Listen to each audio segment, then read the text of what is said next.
we are living in times where humans have impacted the planet significantly. And some people are calling this the Anthropocene. We've had many different um, sort of geological eras over time, and have been characterized. So, the Carboniferous era was because that was when all the carbon on the planet was created, and the Earth was a big swamp, making effectively what are the world's stores of coal now and oil and gas, a lot of that. We've had lots of different eras and different epochs as well. But the Anthropocene is seen as the last few thousand years where humans are changing the planet. And we're calling the extinction resulting from it the Anthropocene extinction, or the sixth mass extinction. So we're killing off species. So these organisms that are unique in their functioning and their way of life and living, many of them. So humanity's called this unprecedented super predator. We're having a worldwide effect on what global food webs and the balance of life, to the extent that I think David Attenborough himself said that only 4% of living animal mass on the planet isn't managed by humans, isn't us or food that we're trying to produce. So we're in really interesting times, but also population growth is still increasing. We're up to nearly 8 billion people on the planet and still rising. And some of the biggest consumers are the middle class, and that's growing as well. So we've got all those challenges, and we like having stuff. I think in 2021, our purchases of stuff increased by 21% when we were in lockdown. So we've actually increased that. And as another global turndown happens, that's going down again. But we're consuming stuff.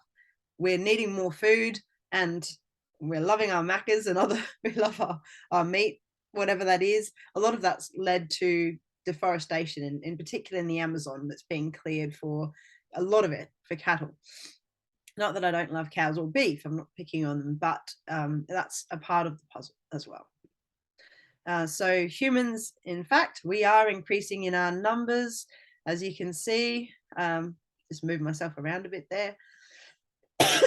as people increase in numbers, so too does our competition with the natural world and the number of different organisms out there. So that's up to 2008, those figures, but it's unfortunately not yet getting any better. And particularly impacted are our poor little froggies, living in places that are reliant on wetlands. Particularly, we're particularly good at clearing wetlands, which have an enormously important function in managing flood and also getting us through drought and things like that. But they're also where there's high levels of biodiversity, so lots of different species is basically what biodiversity means. Diversity of all these beautiful creatures that exist.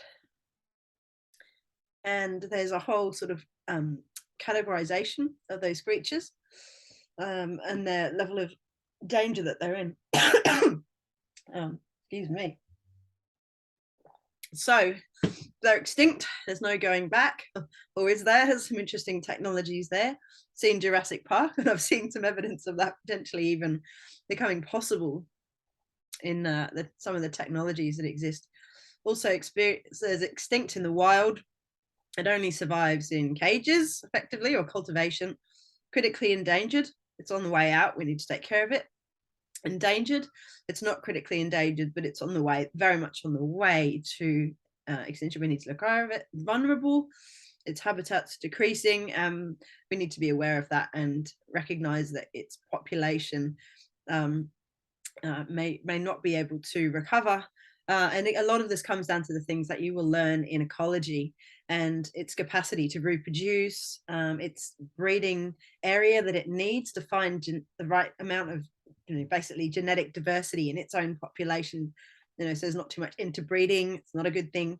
So also conservation dependent. So it's in captivity, particularly. I think pandas are in that realm there, or close to it. So also in Australia, we actually have a huge biodiversity that is quite unique or endemic to Australia. Mhm. But we have uh, huge proportions of um, our animals are only found in Australia, and that's significant. Up to as 89% of our inshore fish, 85% of our flora, that's the plants, 84% of our mammals, 45% of our birds. I mean, we're quite an incredible place. So the other way to look at it is that we've got more to lose here in Australia, in this beautiful country. But as a result, we've got 503 animals, 1,308 plant species that are listed as threatened nationally in Australia. And 21 are endangered. So a fifth of those endemic land mammals, particularly our little ones, the little cuties you can see here in this picture. Look at that little one. That and those ones, particularly the small ones, are vulnerable to feral animals like cats, ferocious rabbits. No, really, the cats and the dogs are the ones that take out the small animals, particularly the cats. So that's a good reason to not let your cat out at night, please. But that and truly, when cats get away, they cause a huge impact. And of course, let's not forget foxes as well, introduced to Australia. So the hoity-toity could go hunting. Thanks for that. So also fires and larger fires and intensity, extreme events. Obviously, they're things that are going to be magnified by climate disruption, more extreme events. This poor little leadbeater's possum lost 45% of its population just in 2009 Black Saturday fires. I just dread to think what research is going to come out about the loss of habitat that came out from 2019 bushfires. It also links to the loss of other, the things that they eat, the native fruits and things that we think are just weeds or whatever, nothing special. Well, there's little creatures that depend upon those things. So that's why we love our ecologists and people who want to understand all of these interactions.